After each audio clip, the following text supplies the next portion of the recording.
Good evening, good afternoon, everybody. Thank you. So I hope you've enjoyed your day so far. We're here in the Lecture Theatre 1 in Roland Lewinsky building for our kind of final session of the day. So this is now the British Computing Society panel.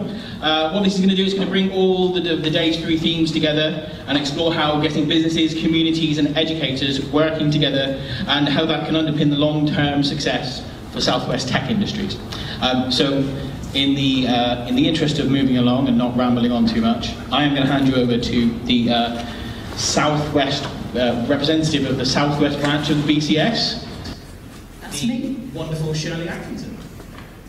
Hello, so yes, I'm Shirley Atkinson. I'm part of the committee for the BCS Southwest branch, as well as my many other hats, being a lecturer here and things like that. So yes, this is the panel where we invite questions and we've got some things to think about and bringing those things together. So I'd like the panel to introduce themselves. Go that way. Hi, hello, I'm Caroline Vaan-Canning. I work for the Raspberry Pi Foundation. I'm the Southwest Coordinator for Code Clubs. Hi, I'm Belinda. I'm founder and director of Software Cornwall, and I run Being Agile and Agile on the Beat. Hello, I'm Christian. I work for Microsoft and I'm running on coffee. Hi, Toby Parkins. I'm one of the directors of HeadForwards, the software outsource company, and also I'm involved in Software Cornwall and Agile on the Beach. Wonderful. So before I invite some questions from the floor, I have one question to sort of kick off with. So I'll kick off with the question to give you some time maybe to think about what you might want to ask us. So panel, what I'm interested in is how can the tech industry stimulate innovative partnerships? Does anyone have anything to say? Well, there's a lot of stuff we can do. We can run events. We can help with events. I mean, me being here today from COP, Microsoft in America is a very odd thing to do, but I think it's much more refreshing than being in another conference where there's a massive barrier between local companies and where I am normally sitting. So that's a good opportunity with this. And of course, there's all kind of like hackathons. There's partner outreach systems. I go a lot to companies to do brown bag sessions where I go into companies that cannot afford sending their engineers to events, and I just come to them and do something in the lunch break, so to say. So the more we reach out to where people are sitting rather than expecting them to come to us is a good opportunity. Of course, outsourcing and open sourcing our things is the most important thing to reach companies and reach outside people, because I came from Mozilla to Microsoft with the main job of helping with like open sourcing a lot of technology that we had, because in the past we just gave it over there and hoped a magical community evolves around that, and this is not how open source works. You also have to put the human effort in, not only send the code to somebody and hope they maintain it for you. Anyone on this side? I think one of the most important things if you're trying to connect to companies and businesses is that if you are running a business where you want to get better media attention, is that to offer a really good corporate responsibility program. And in which case you will then start getting other companies interested in talk, because you'll see what benefit you're doing and other companies want to follow you. So that's a great way of getting extra partnerships as well. I suppose from my perspective, we work with a lot of small businesses with Software Cornwall, and I think one of the best things, I brought one of our robots along because I think he makes a nice little mascot on the table, but also he's one of our Mission to Mars robots, and that's a real innovative partnership, because we had lots of kids contacting our members saying that they wanted to come on work experience weeks, they wanted to come and learn about coding, and obviously letting 14-year-olds loose on your code base is quite a dangerous thing to do. So it wasn't really an easy thing for local businesses to be able to give those kids the work experience. So they got together, came up with a Mission to Mars, and now we're regularly running these missions where we get volunteers from different businesses come and help mentor, and you see the kids transform in the week. So it's so satisfying work. But actually by doing that, they've built interrelationships between the businesses, they've got to know the schools better, they've got to know it's something great that they can shout about their business, that they're involved, and that it adds beautiful credibility, I think, when you're talking to your customers, if you can say, actually, yeah, we also work with the community to help get kids into tech. And that wouldn't have happened if it wasn't for local businesses wanting to collaborate and wanting to make something happen. So I think that's, sometimes it's not always the kind of financial stuff that necessarily we're looking for out of the partnerships, but more of the social side of it as well. Mars is far away, it's not moving at all.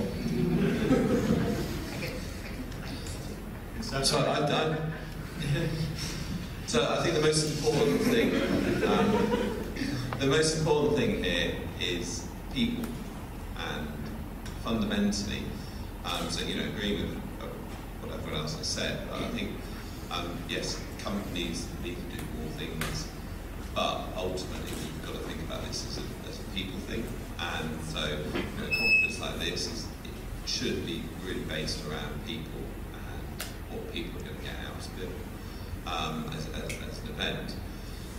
Then we need to think about actually if what we're doing there is actually creating communities. So this is a community here, and hopefully it will carry on next year and become an annual or more frequent event. But the key thing is not to have siloed communities. So actually going to different places and actually going to different conferences, and so companies should be encouraging the staff and paying the staff to go to different conferences and to do different community activities. But the key thing is to extend that, to allow individuals to have to be part of as many networks as possible, and then ultimately great ideas come from people, and if you just get the networks as wide as many of them as possible, then I think that's really great ideas will be hatched. Thank you. Yes, so we're hearing about the importance of networks, the importance of going to where people are, and what's happening. I think it's really good that we've got these things happening in our region. It's fabulous. So is there anyone who wants to comment from that? Yes. From work, because I get to kind of put my head out on a computer screen and kind of look around. And then we obviously have all the software coming and that sort of thing. But is there a way you can sort of maintain the momentum from this conference by spinning things off, so we don't just all go back to work and put our heads back in the sand? How do you kind of foster that, something that kind of, what could you create today that you could carry on and help people kind of in that community? There's a lot of opportunity there, and I mean, when you said it's not only not only meeting in the cyberspace, I think meeting in the cyberspace after this is very important. As much as it's fascinating for me to speak at conferences, it's great to see blog posts from people like you who've been here and see how they found the event from their points of view. And that's how my career as a blogger started, just covering conferences or meetups where I was and saying something about them, and then people invited me to more and invited me as a speaker and so on and so forth. So one thing that I said in my talk, and I think a lot of people can always consider as well, is keep your eyes open for other conferences that are happening right now, and instead of sending people there, download one of the videos, watch it in the office with your team, and then have a discussion if the technologies or the ideas discussed in that would be applicable to you. So that's one thing I introduced in Yahoo when I worked there, to get people involved. And the other thing we did was lightning talks in the office. So if I sent one of my engineers to a conference, I made it mandatory that that person gave a presentation about the conference in the office later on, to realize first of all that they didn't go off and had a jolly and didn't go to the conference, and secondly for them to start teaching other people and becoming a presenter themselves. So we introduced on Lightning Talks 11:45 on a Thursday, just before lunch, 5-minute presentation about a technical problem we fixed in one of our products, 5-minute discussion if that was the right approach, and 5 minutes who's going to document it and make it a best practice to be reused. So that way I taught a lot of my engineers to come out of their shell and start presenting and talking much more. So it was a great opportunity to get your social skills honed.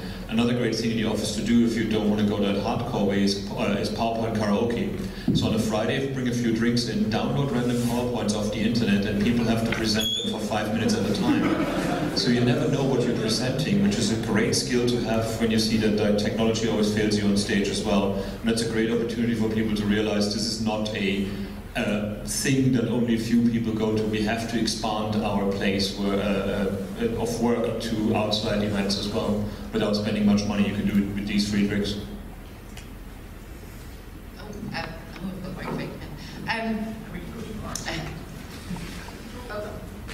Sorry. Oh, there you go. I don't usually need a microphone. This is.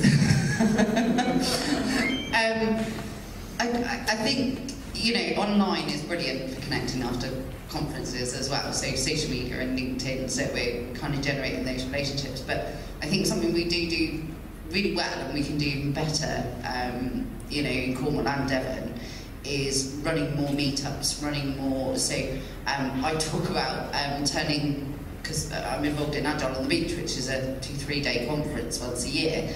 But my ultimate goal is to create the continuous Agile on the Beach. So we are living and breathing that every day. So I think the more that we can, you know, as individuals actually kind of go, yeah, I want to talk about this subject, I'm going to put it out there on Meetup. I'm always amazed that whenever somebody suggests a meetup, there's always usually half a dozen people straight away who are in, you know, and they want to come along to that. And I think because we're so distributed as well, actually having lots of little meetups is a really good way to keep our momentum going, and then having these big events as well where we all come together as well. So yeah, I think taking advantage of technology but complementing it. So it's got to be a balance. But once you've met somebody face to face, then actually that online relationship, I think, is a bit easier as well. So compliment basically what Belinda's just said.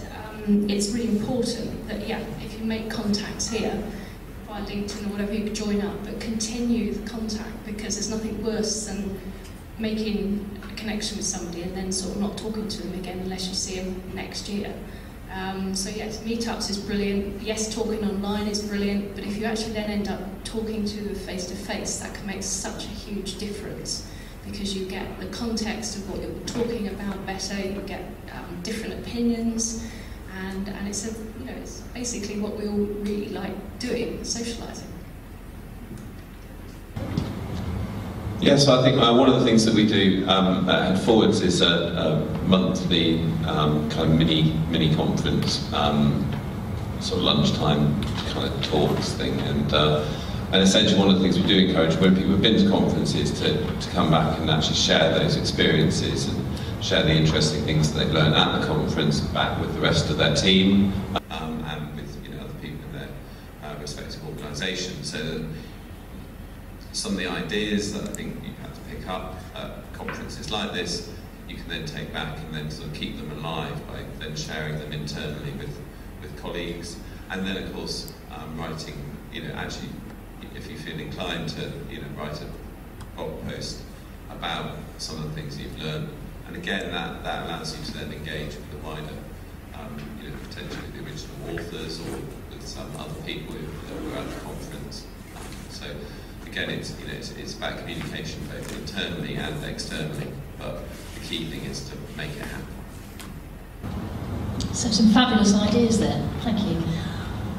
Anything else from the audience? Anything else?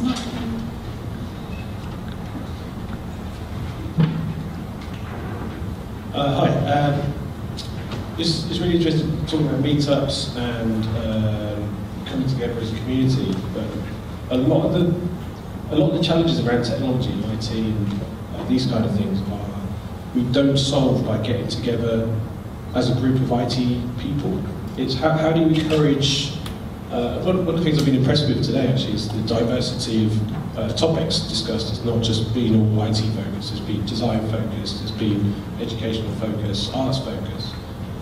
how do you increase that diversity to include people such as business people, accountants? Because, like you say, to work successfully, you need to understand all of these people issues in order to do successful projects. How do you increase that diversity in meetups to different groups? Any thoughts? Well, the thing that came straight into my head was like our tech jams that we run monthly, and that's, again, it's an educational thing, so once a month, second Saturday of every month, Bodmin Library or down in Redruth, we have a monthly tech jam. We have such a diversity now, so we get kids from like 6-year-olds to, you know, retired professionals in their 70s. We get parents, we get accountants, we get software engineers, we get designers, we get all sorts of different people coming, you know, for different reasons.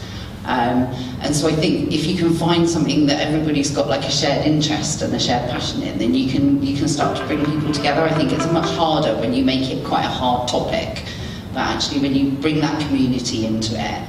And also I think there's a certain extent that we have to go to them as well. So we have to take it to them because they're not necessarily the most, you know, they wouldn't naturally think to come to us. So I think being a more open community and being, you know, a bit more friendlier and those sort of things go an awful long way to make people feel like they can come, because I think sometimes tech is pitched as this thing that you can only, you know, it's naturally, I don't quite know how to explain it because I don't think of it like that, but, you know, they think of this thing that's out of reach to them and that it's beyond them, when actually it's not. You know, IT is so diverse that there's something for everyone. So I think we need to educate and promote and bring up the awareness of tech, especially down here, is still really low, and came out in the Tech Nation report again as one of the key reasons why we think is holding the sector back, is because that lack of awareness and lack of engagement. So yeah, the more we can all do, the better, you know, whether it's, you know, at a business thing or whether it's, you know, a family event or something different completely.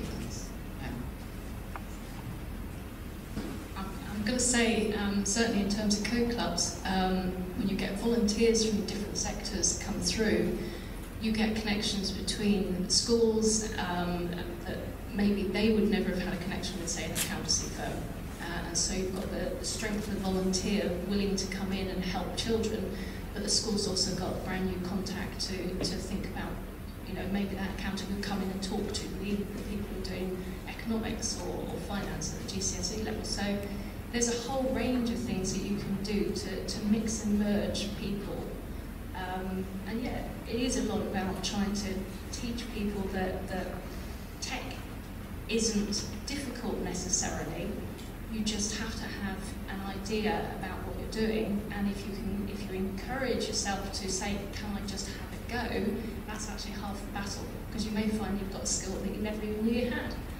And if you can take that skill further or talk to other people about that skill, then you suddenly feel a heck of a lot better, more confident yourself, build your own self-esteem up, and you can actually feel as if you can be part of this otherwise sort of elite crowd that might otherwise be deemed as that.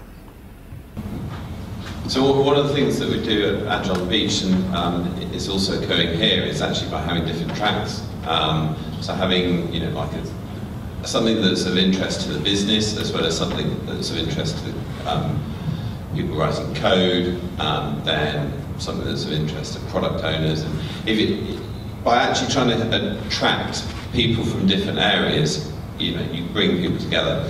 I think the other thing that is always worth doing as well is, you know, when you're attending something like, you know, a multi-track conferences, and, you know, if you're a developer, then perhaps just go and see something that's happening in the business area, or, you know, just to, so you can partly, you know, broaden your experiences and knowledge, but also, you know, you get to meet different people. And then the key thing is to talk to other people after each track and, you know, find out what they thought about things, and you know, and it's that mixing. But the key thing is to have events that cover more than just very, very single subjects. One thing I've done here, for example, I got asked if they should pay for my travel and my hotel, or if the company can do that. So I made the company do it, and I asked the organizer to offer free tickets for people that couldn't afford coming here instead of giving me money because I didn't have to pay taxes and I don't know how to do that. So that's a good opportunity to offer at any event these kind of scholarship tickets for people that are not from already the in-the-know crowd that have to apply to them. And to reach people that go to that, you have to go out to schools, you have to go out to, I mean, we went to homeless shelters, we did all kind of things to reach where people that normally aren't at these things. What I find kind of depressing is that the whole barcamp movement died out and got run over by like growth hackers and like SEO experts and other bottom dwellers of technology. Because there originally was the idea of a barcamp was that anybody with a certain idea can present. Everybody who had to go had to be a presenter, and that way the diversity of these events were wonderful. I organized the first in London, the first in Hong Kong, and it was just great because you met people from all shades of life, really. But then it became too big and too exciting. There was a new one every week, and maybe we should revisit these kind of things. So instead of having a technology event, we have an event like, okay, let's talk about agriculture, let's talk about world hunger, whatever. We talked earlier that in IoT, what I'm doing right now, and what we just did is like make up cows and have like little measure instruments inside cows, how healthy the cows are. I never thought I had to write a network of cows, but it was super exciting to talk to farmers and see what problems they face and how we as technologists can help them. And that's something, the ubiquity of technology is already there, but we don't reach out to the people that we could help a lot. And you're totally right that we have to increase that diversity that way. I must admit, one of my passions with my first year computing students is to make sure that they understand that technology touches all facets of life, and I did take them out for the first time last year, first field trip ever for BSc computing here in Plymouth. I took them to a nature reserve in Wales, and we linked up with natural history students, and that's the first time I've seen computing students actually need to get to grips with there's people here, domain experts, looking at different aspects. So I think we've got lots of exciting things going on there. Anything else from the audience, please?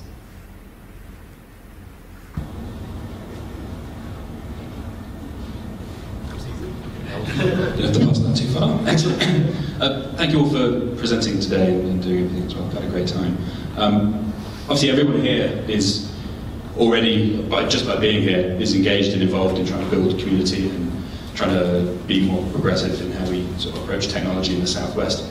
I was wondering if the panel could tell us a bit about their experiences of whether they find this sort of thing, if you want to foster this environment in a company, whether you have more success when it comes from the top down, from the bosses saying we are going to get involved in this kind of stuff, or whether it's better off when the team of developers at the bottom of the pile say we want to get involved in open source. Do you have the experience of either of those approaches working, or is there another way I've not thought of that could get a company to spend more time and effort focusing on community and open source and other kind of aspects? It's both sides. You need to start from the bottom up, and you need to find a sponsor on the top down. So instead of when the company says like we're going to make open source and make that happen right now, and you all be social, it's not going to happen. But if at the same time we all spend our free time only on doing these kind of things, it's great for our personal CV, but not good for the company because it feels like okay, the company is not giving sponsorship time. I wrote a blog post about it a long time ago. When we get to interviews right now in IT, and we're one of the few markets where people are looking for us. Everybody else has to look for jobs. In job interviews, that's something that I ask for. I'm like, okay, what do we do about community time? What do we do about parental leave and maternity leave? Are they the same amount of days? What can I do to work home on Fridays if I have a family? Well, if we want more diversity and more social change in our market, then we in a position of power should demand that before we even go in. My partner just started a large company in Germany, and she just said like, okay, I have a dog, what do I do now? It's like, I cannot have a job when I have a dog, I have to stay at home. And I'm like, you just write in your CV that you bring a dog. And now they have an office dog, and they totally love that there's a dog in the office. So we can change these things if we just stomp our foot down and say like, okay, we're here, you need us, and let's do something about that. And of course, it's much more heartfelt then as well. The main thing to remember is metrics. Remember to record numbers, remember to show successes, remember how much more effective your team has become by using open source technologies or evaluating open source technologies, because if you can't put a number on it, then your sponsor cannot put a number on it for the shareholder meetings and for the director meetings, and then it's going to die out very quickly. There's a lot of companies that think that open sourcing is like, I have a product that I don't want to maintain anymore, so I open source it and the magical community will fix it for me. I call that farm sourcing, so the product is already dead, but instead we send it to the farm so they can play with other products or something. So this is not how to do that. You don't give away the technology you don't love anymore to a community to get it maintained. Best is if you actually start something new. If you start something very creative and very new. And the big thing that's happening right now in almost every large company, and small companies can do as well, is design systems. Like seeing how you build your products with reusable components, and these are easy to release on GitHub, and nobody's going to be annoyed because there's no credit card details or anything in there. So you can start with releasing more of those human-centered development stuff that you do. It's easier to release that open source than to release the hardcore, and here is how our company does the things that our competitors want to see. That's not an open source thing for most people. Thank you. Anything from anyone else? I'd just say, I mean, the top and the bottom bit is important, and you know, the top needs to be encouraged and the bottom to feed back at things. And then the key thing is try things out, do little mini experiments. Say, we're going to try and do something for a month or a few months, and then see how it works and retrospect on that, and then work out: do you want to carry on doing it, stop doing it, or change? Yeah, I think I kind of adding to that really, in that I think one of the things I've seen a couple of our members do with Software Cornwall is they're kind of trying things out by doing it for the community. So they kind of go, oh yeah, we think we can do that because we've got this widget and that thing and this thing. But actually, if we did it for Software Cornwall, then we can kind of almost validate it. So that's quite a cool way, I think, of almost using the community to test and build skills within a business and develop those relationships and social skills and things like that. I also think, coming back to Toby's point about kind of Agile on the Beach being multi-track and this conference being multi-track, means that it's not just for developers, it is for the managers, it's for the marketeers, it's for the directors, it's for the customers. So actually you can get a whole team coming along. And one of the really interesting things I've seen a number of times with Agile on the Beach is one year we'll get a developer come along, or maybe two developers because they've talked their boss into letting them go, or even they've bought their own ticket. And then they'll go back and something will trigger and the MD or the director's ears prick, and then the next year the director comes, and then the year after that they buy like a dozen tickets. Because they go back and something, quite spectacular happens in the business, which, whether it's from the developers have got a smile on their face today, to the developers have just tweaked. I mean, literally one example, the developers have just tweaked our front page and sign-ups have gone up by 50%. Because they were inspired by going to the conference. So actually having that kind of open community, and inviting them along as well. There's a lot to be said for, have you invited the rest of the team? Have you invited your director? Have you made it open to them? I mean, one of the ways that I use, this sounds a bit odd, but like with our Missions to Mars, we're always trying to get volunteers and mentors involved. And on the last day, I'm always inviting guests. One, to get guests to come and watch the kids, but also trying to get more people from businesses to come along and see how brilliant it is and suck them into helping us, So there is that kind of reasoning behind it to try and get more people involved. But actually, when you sit in the room with those kids and watch what they've done, you are inspired and you do want to help, and it is really lovely. So yeah, I think, just asking sometimes. I know I've said to people before and they've kind of gone, well, what could I have said to make you, change your mind? And I said, well, you could have asked.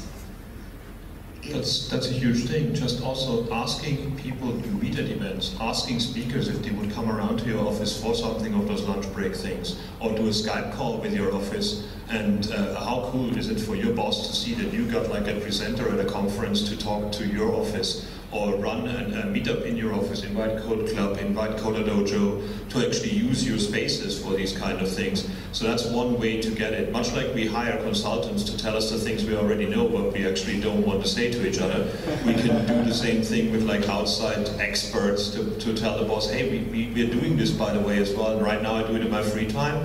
Can we get some time to make something official out of that? So getting that foot in the door by asking somebody at an event to come to your place is a very successful way of doing it.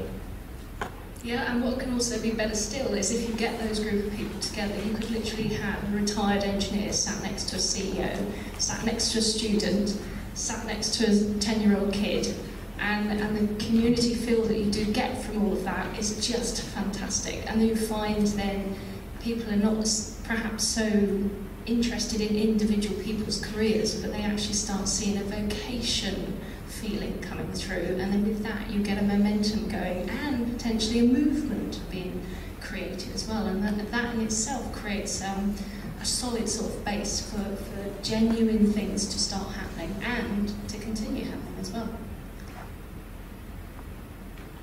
Brilliant, thank you. I'm aware of the time, so I'd like to thank the audience, I'd like to thank the panel. Are there any final words from any of us here?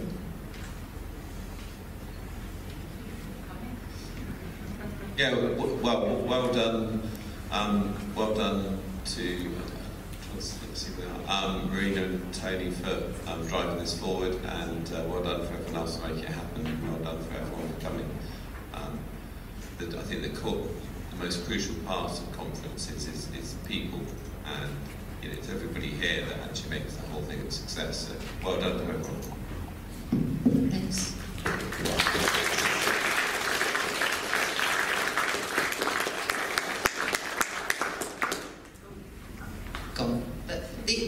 We're back.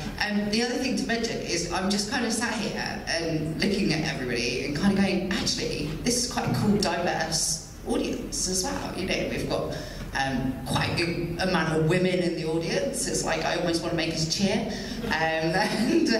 You know, but young and old, and you know, different areas. I'm kind of spotting familiar faces from far down west, and then people from up in the Exeter kind of way. So I just think it's really lovely that we've all come together. And going back to the first question, like Glenn, I think we need to do more of it. You know, make more of it. So yeah, well done. Thank you, Caroline. No final comments? Well, you know what to do now. It's time you do it, and I expect lots of meetups to happen from now on. Get with it, okay?